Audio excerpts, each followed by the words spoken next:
Yep.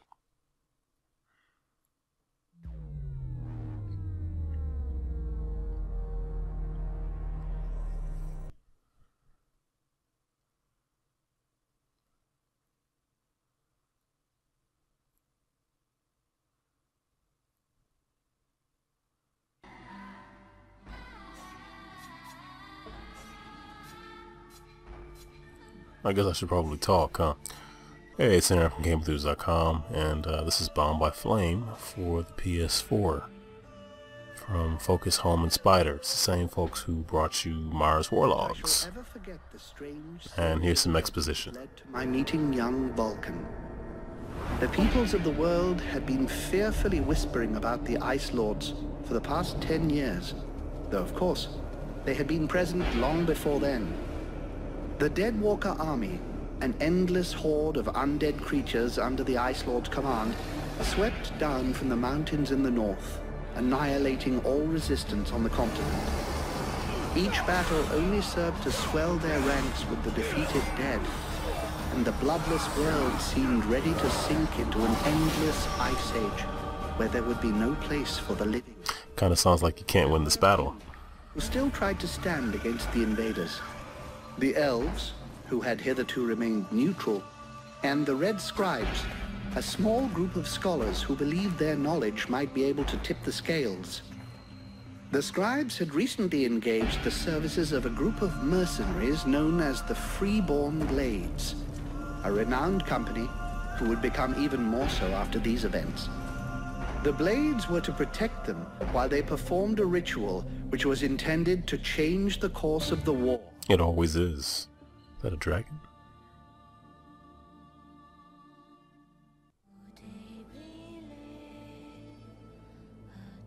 Okay, so a little bit about Bound by Flames. By Flames coming out with PS4, Xbox One, PS3, 360, and the PC.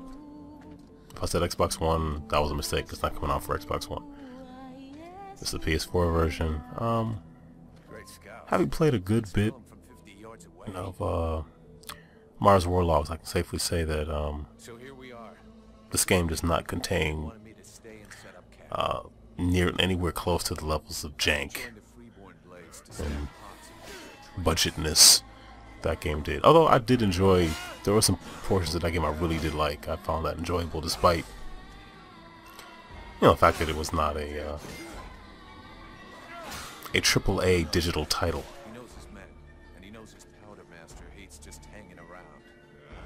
So Bound by Flame, the basic premise is, well, you heard what the premise is, but your body becomes infused with the demon, and the decisions you make, whether opposing what the demon is suggesting or going along with it, affect how people relate to you, affect your interactions, and have an effect on how the story progresses.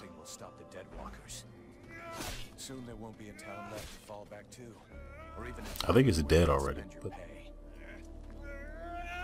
I guess it was kind of dead when you started. There's no one left to turn back this filthy, stinking tide, if it were even possible. Some of the dialogue and narration seems a bit anachronistic, but it's kind of funny, so I don't know. I see it as more of just, I don't know, maybe a benefit. Exactly. Just what? Sometimes some of the dialogue is just like, why would, I don't know. It's like a mix of the old and the new. Playing Sorcerer's Apprentice against 7 immortal mages. Sounds great. The combat is real time. Anyhow, You do have companion. Basically, you can kind of load your character the way you want to. they're here already. Very melee heavy, projectile heavy. You'll see.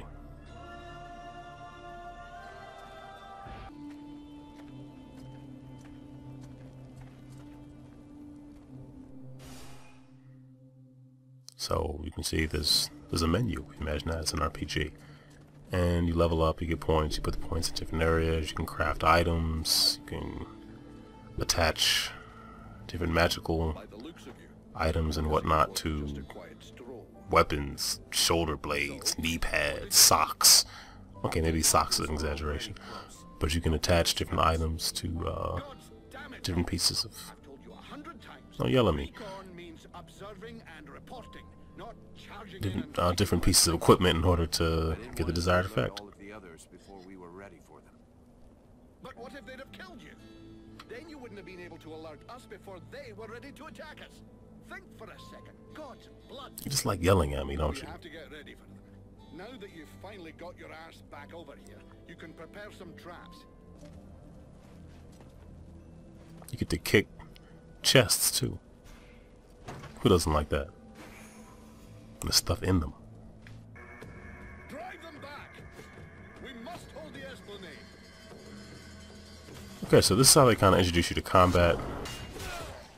If you do the parry, right before the enemy strike, you hit them, you parry, so you hit them and cause a little more damage.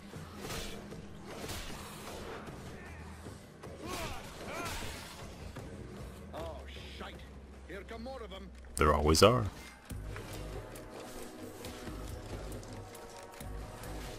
So you look in the bottom left, you'll see that different things, abilities and items you can assign to the face buttons and use them by holding the L2 button.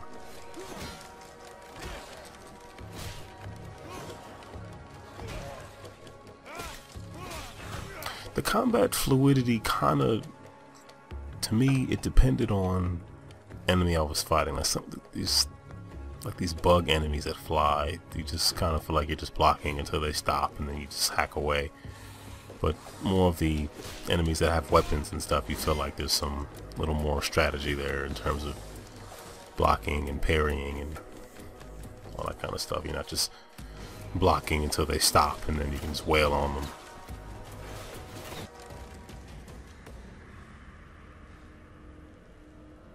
And after you're getting confident, like you're doing well, then they hit you with this. Yay.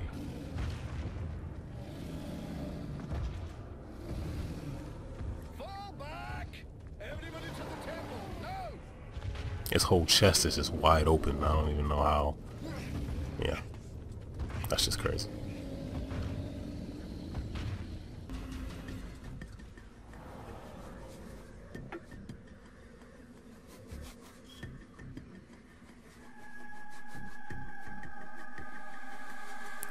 So there is stealth. I'm not gonna say like a stealth like level per se, but you can sneak up on enemies if you change your and the change the mode you're in. You can see you get sort of a sepia color. Basically, the first hit you get is much more powerful when you're in stealth mode. And then once you level up, the warrior is with the sword, hacking and slashing. The ranger is stealth is in the ranger mode where you use smaller daggers and you're faster. You can level up whatever you want. And then there's also the pyromancer. So you have the warrior, ranger, pyromancer. You can level up whatever you want. You can pour everything into one. All depends on what you want to do.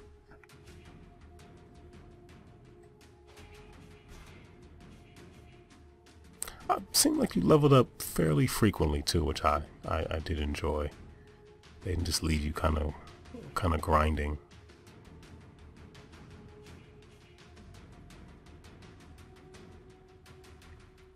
Trade-off is obviously the warrior, the swords are more powerful, but there's no stealth when using the sword. The knives and the daggers are faster, but they are weaker. You can block in ranger mode, but you don't do a parry per se. You do a dodge and then you go in for a strike. So it has the same effect. You would hit the circle button and you would step back when the enemy's about to strike and then move in automatically for a hit. Or several if you decide to keep pressing the button.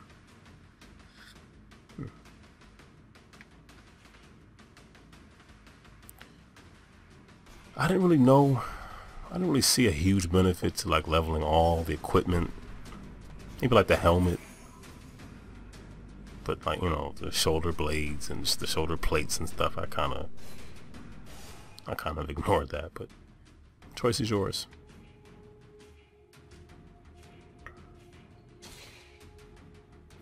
The two circles there you see are for items. that you can craft and add to the weapon to give it different ability. And it very clearly states what's better than this, what's better than what you have, and so you're not really doing a guessing game on is the item you have better than the one you already item you just picked up better than the one you already have. I put about, I don't know, 12 to 14 hours in, and I don't recall needing to do a lot of shopping. There are portions of the game where you can buy items from a character. There's a blacksmith, but I found that just going through the game, fighting and picking up the loot off the enemies. I always had a good sword, or a hammer, or daggers, or what have you. And then there's feats, as you can see. So you have feats that are offensive, feats that enable you to hold more. That's one of the first ones I did, was the mule, so I can not worry about the weight of all the items I'm holding, so that wasn't an issue. And I don't know if you noticed, there was one feat that was locked. That's opened up once the demon possesses you. Enemy always cheats, come to the floor hitting you.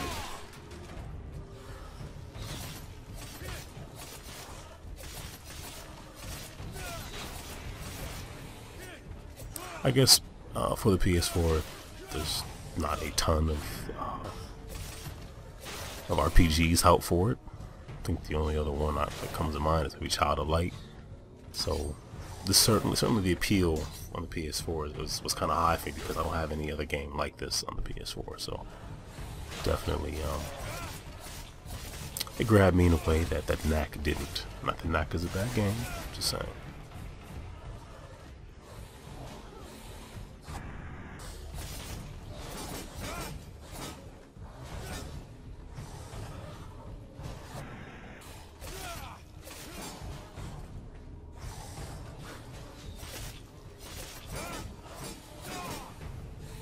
Gotta change those breastplates.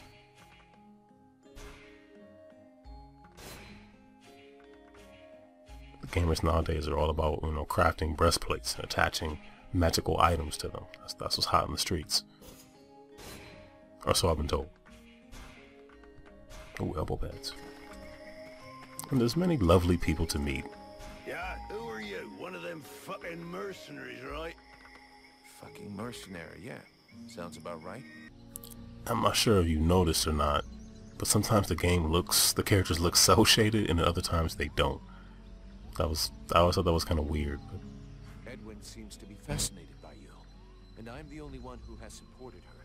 She has no reason to oppose me. The alliance of pariahs. This is one of the many moments when you're having an inner, I would say a monologue, but there's a demon in you, an inner dialogue with the demon who you've been bound to by flame, get it? And he tries to lead you to do certain things, and you have the choice. Vulcan, you were far away. Is it the demon? He was talking to you, wasn't he? And people notice that you kind of black out and do weird things. Now we will go with the others to GameEnthus to swell our ranks. And then when you really are losing it, you kind of go into this mode where you see the demon you're talking to. It's kind of creepy. Far from his master. Do not presume to now draw close to the domain of one of these necromancers. The power to slay this vermin lies within us, but it cannot be used from such a weak and more power. Yes, it's still not powerful enough. Everyone, I would need 10 times the number of men I have. And then this is what happens when the demon just wants to take over. Enough. You must aid me to do this. I am not able to do that. Your endless wailings are unbearable. In the name of Vulcan? But by the gods, man, what is... Is he wearing mascara? Or eyeshadow? Or whatever that crap is. Invaded its ground, its souls, and its heart. Yet here you stand, weaving your limbs like fish taken from the... Well, like I said, one of the important parts of the game is the decisions you with no make. food or water and barely clothed. What? Wait, what? I what? You lying bitch! Don't listen to her! The nice people of this world. A lot of action in the game, and also a lot of menus, but a lot of action. And the boss fights come at a good clip as well. which give you a lot of experience. Like I said, you level pretty frequently, which helps you feel like you're progressing and gaining new abilities and getting stronger.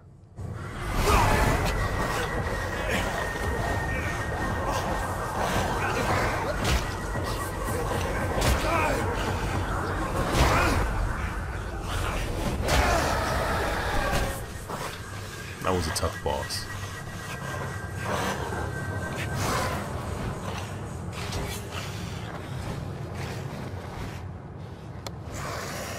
So you're the one who's been spotted. All in all, I had a good time with Bound by Flame. I'm not sure about the... I don't know. The price point is an interesting one. It's $40 for the previous gen, and it's $50 on the PS4. I don't know why there's a $10 latest generation tax, but there definitely are things to enjoy about it. If you have a PS4 and you're not playing a whole lot of other games, you know, there's not a whole lot of other RPGs out for it, so it's definitely, I think it's definitely worth your time. It's not Skyrim, but it, you know, it doesn't purport to be Skyrim, so I think even with some of the quirkiness and relative jankiness, not, like I said, not as much as a Mars Warlord. There's a good game there. It's fun. I'm not sure of how great the impact of your dialogue choices really go, or how far they reach. But I don't know, I think Bound by Flame is something that's definitely worth picking up and worth playing. You must have figured that out. So if you've got a message to deliver, you're gonna have to do it the old-fashioned way.